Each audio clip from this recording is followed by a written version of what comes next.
This recording is protected by copyright. No part may be reproduced without the prior permission of the University of South Australia.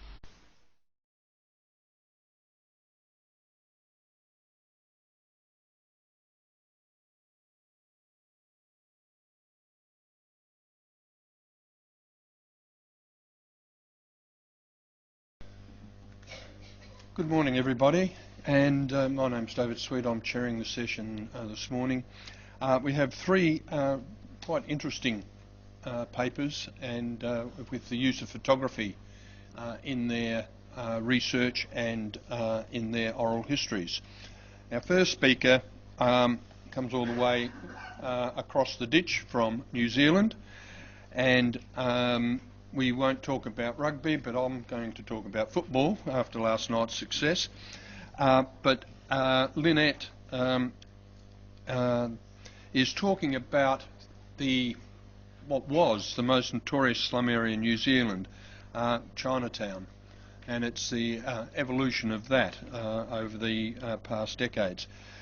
Lynette is an oral history advisor with the Alexander Turnbull Library, National Library of New Zealand, and her job includes training and support of historians around the country.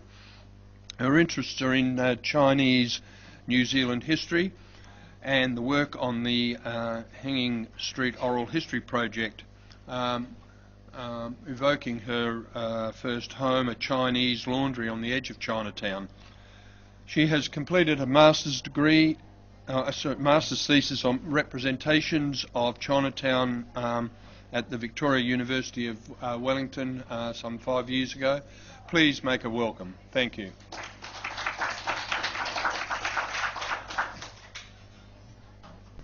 Okay. Hanging Street in Wellington, New Zealand was once the centre for the local Chinese community. It's Chinatown. The Chinese people called it Tongyang Gai, which means Chinese People Street, and it's what Chinese people all around the world call their Chinatown. However, the reputation, this particular street, it's really tiny. It attained a public notoriety that was far out of proportion to its size, appearance, and anything that actually happened there, according to many of the people I spoke to. But then other people might say, of course they would say that sort of thing. Outside the familial intimacy, there existed few resources beyond the lurid media reports you occasionally read to counter any sort of image. By using oral history as a method of untangling life in New Zealand's greatest slum, I gathered testimony by residents, workers, visitors, policemen and gamblers, Chinese and non-Chinese, giving me a more balanced and nuanced appraisal. Jimmy Gao, one of my interviewees who is sadly no longer with us, referred to the police keeping one eye open and keeping one eye shut. But it also refers to me trying to look at this subject that was previously given one-eyed treatment in a more balanced way with both eyes open. Alongside the oral history, I wanted to collect photos to add to the archive and to use, as I later found out, described by Frundin Thompson, as both a social record and as a mnemonic device, a prompt to memory of life in the street. This resulted in varying degrees of success, as I'll go into later. Basically, my idea that the photos would be a window into the daily lived life in the street was far too optimistic. Where is Hanging Street? So we're over here, and we've got, as Dave mentioned, the big ditch here, Wellington, New Zealand, in the centre of the North Island. Here's the city centre itself, and Te Aro. This whole area was actually a big swamp until the 1855 earthquake, which raised it, and so in the 1870s and 1880s, this was the fastest growing area of Wellington. You've got the port here and some hills here, so it was really ideally located. However, by the early 1900s, people saw it as starting to go to seed, and that's where the Chinese came. The first Chinese group was invited to Otago in the South Island of New Zealand in the 1880s by the business organisation, worried about the depletion of gold and how that would affect the local economy. To the Chinese, New Zealand was the new gold mountain after the originals of North America and Australia. At first, the other settlers regarded the Chinese positively as being able to turn around previously worked over ground to profit. But as the other gold mountains, this image quickly reversed itself. As time passed and more gold seekers arrived through a process of chain migration, trying to raise the standard of living for their struggling families back in Guangdong, China.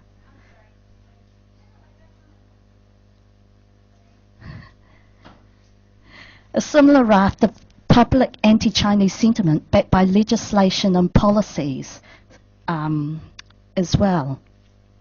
As gold died out in the 1880s, the miners and others moved north, and Wellington then became the biggest centre for Chinese in New Zealand. The Chinese started laundries, became greengrocers, and further out of town market gardeners. A population of up to 1,000 Chinese up to 1956 meant that this Chinatown could never grow to rival those in other countries, at least those still extant. And it was really interesting to see Rena's talk yesterday and note both the similarities and contrast between the Salina Chinatown and this one here. So, as I said before, very small, really boring, nothing left there now. Chinatown's boundaries, we got it balanced? Chinatown's boundaries are sort of amorphous, but Haney Street is the most strongly identified of all these streets in the area. Frederick Street is just one block over, just as small and narrow, but there still exist 3 significant buildings that were commissioned by Chinese, though no longer in Chinese hands. They were the Chinese Mission Hall, which was built in 1905 and active till 1957. Now, this is one of the photos that once I thought, as an example, would be a real treasure, a gold mine, but unfortunately, as you can see, it's fuzzy, the faces are bleached out, and the people who are no longer, there's only a couple of people in that photo that are still alive, and they aren't able to recognise the other residents. However, it did mean that they could talk about those that they were friendly with and their family and the church at the time. There's another building in the street, the Qigong Tong, which is, I noticed, also in your street in Salinas. It was built in 1925. It was originally formed in 1905 as a political group, but acted as a welfare society. It's also called the Chinese Masonic Society, and it keeps the same symbol of the compass and the set square as Masons all around the world. And of course there's also the Dongzhang Association. This is an organisation supporting those from this particular region in Canton, and that was active from 1926 to 1991. This photo is taken from one of the many dinners that they used to have. So back to Haining Street. It's streets like this, like this, which meant that to the people I spoke to, it was recognisable, but it was often a representation of the street that either they did not relate to personally or represented the stigma that they were trying to get away from and trying to move up in the world from. Referring back to Frendon Thompson again, the pictures do not say more than 1,000 words. They do not speak for themselves. Or rather, to me, the picture does say more than 1,000 words, but whose language are they using? In a Foucauldian, Saidian way, the predominating published images was in the language of outsiders, those that used the images of a quaint, rundown and even sinister locale to further beat up a community that was struggling to make a living and keep their heads down. Government policy, combined with economic, social and cultural barriers, led to a predominantly male society that was ageing and necessitated strong intragroup bonding to survive, but this was counted against them in the wider society's eyes.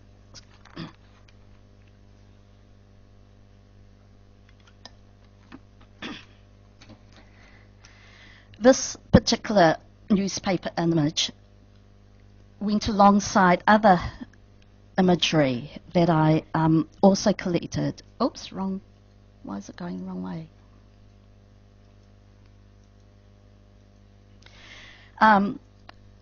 Lurid headlines that I referred to. Wellington's Chinatown, plague spots of Asiatic vice in our midst, dirt, opium, smoke and vegetables. Ghastly cartoons such as this one, Empire Builders in Haining Street, where the only sympathetic person is this poor little white girl that looks as though she's going to get into some sort of terrible trouble. Or this Guy Fawkes Day in Haining Street. Word now about sources. There are a few that I managed to get from private collections. Most of the published ones, the originals had been lost, so they were also of poor quality. From all these, I managed to build up this folder that I used to talk to each of the interviewees. They poured through it for ages, found it fascinating, and there were occasional glimmers of recognition, but not much that they actually personally related to. Here's another one. This is given to me by the police after a raid, the final opium raid in Haining Street in 1961, and this is the inside of an opium den. This was the first time any of them had seen the inside of an opium den, even the son of an opium addict that I interviewed, who bought opium in the street or later as it closed down from outside the street for his father who smoked at home. For most of them, the reality was something outside of the opium and the gambling. This is another example of the typical building in the street. So it doesn't look like some of the Chinatowns you see overseas. Very modest, doesn't have those upturned eaves, and definitely not a gateway saying welcome to Chinatown. I want to play you now the first excerpt. This is from a guy called Jimmy Gao, the one who talked about both one eye shut and one eye open. And this is his first reaction in leaving. He was a refugee, escaped through Japanese bombing to Wellington. What did you think of Haining Street when you first arrived? To be honestly, not just Haining Street. I was very furious about, so that's what I call Kamsan, Wellington. I said, God, if that's the place, I don't want to come. The reason is, at that particular time, Guangzhou, that's Canton, a much far advanced than Wellington, let alone the Haining Street. What do you mean far advanced? It had more modern buildings? More modern buildings, in anything, in any way. Wellington still, apart from the tram, I have it, in which Canton don't have any tram. Then as far as buildings and at that particular time in Canton, you have neon lights, you have automatic telephones. So by the time I arrived in Wellington, I still use running up the, you got to telephone, you got to connect by the operator. Yep. Oh. This is a photo that does speak 1,000 words to me. This is actually my grandfather opposite his home, which was the more expensive £15 house that you saw in the previous photo. This is taken in Chinatown, but you can see it's a very mixed sort of street where it has these non-Chinese businesses here in the past. He never left the house unless he looked like this, three-piece Italian hand-stitched suit and hat. It was taken by a passing commercial photographer maybe in the mid-1940s, in those days, long before everyone had the camera on their phone or in their pocket. But also reveals Haining Street as a site of integration where Chinese and non-Chinese met each other and could sort of negotiate their relationships to some extent. His home was also actually one of those things which might uncle calls a lotto shop, a gambling club where people could buy lottery, but to him more it was a place of welcome for strangers home away from home, especially for those who just arrived from China or visitors from up country in the festival weekends when the street was particularly busy. This is another guy that a lot of people recognised. He had a shop on the corner, which was the last building here to go from the street. It burnt down in 1982, although it had been empty for many years. And this is a window after it had been closed. So there are a lot of people who referred to this window and had strong resonance with them. A lot of the people didn't recognise some of the faces I showed them from my folder of images. To them it was a site of transition where the people, either of images I showed them or the people themselves, were just passing through. There were no images for the sites that were most remembered, the gambling clubs that I spoke beforehand, or the restaurants where people set up in old houses, places where people could gamble, could come and eat. Oh, that's where the site is, what the site looks like now. And it's interesting that opposite here is the soup kitchen. This is another guy. This is one of the boarding houses that was set up in the area by the person in the previous photo. This was his shop and this was his storeroom. And that's what's replaced it now. I'm going to sort of nip on because I'm going to run out of time, I can see. So you actually went into some of those places? When Dad went to the market, and if we follow him if he took us, one or two of us with him, and then when he finished auctioning what he wanted in the market, he would go to Homing Street to find some Chinese food to eat, and those little houses meant Chinese food, little dim sums, buns, and soup, and all nice little Chinese snacks, and cakes. And those people that can make them there, and they sell them there. And we would go and Dad will buy some and eat there or take some home. For many non-Chinese peoples, this is their first encounter with Chinese restaurants, particularly as they weren't anywhere else in the city in the earlier days. She's speaking in the, she was born in 1921, so she was speaking pretty early on. The Japanese invasion of China in the 1930s was a turning point for the local Chinese community. Refugees comprised women and children and boosted the existing community. And after the overthrow of the nationalist government, the growing families looked to New Zealand now as their home, rather than a place where they were passing through as sojourners. Those children had increasing educational opportunities and economic opportunities. Their language skills, stronger economic base meant they could move away from Chinatown. There's a wider acceptance of Chinese from outsiders who would employ them. Public transport opened up the suburbs, and that's where they went to.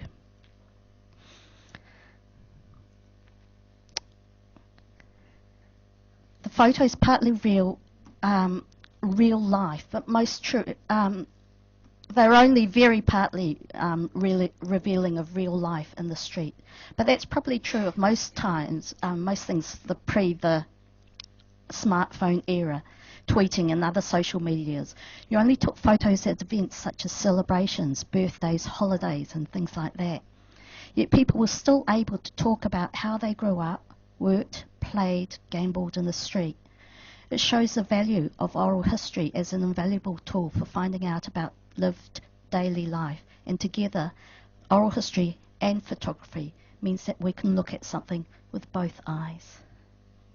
Oh, I'll just play this final thing. So I mean, they always seem to write bad things or not very nice things about Hanging Street, and they joked about Hanging Street because it was Chinatown. But I mean, it's not as bad as what they make out to be. I mean, there was a few like my brothers lived in Haining Street and they all graduated. I mean, they all went to school and worked hard. So, I mean, it's not, I mean, it doesn't matter where you go, there's always one or two things that is not good, but then you don't generalise that for the whole street. But they always seem to want to make fun of Chinatown. I don't know why. Because I suppose in those days, they didn't know the customs, Chinese people's customs or their culture, I suppose. Anyway, so thank you very much.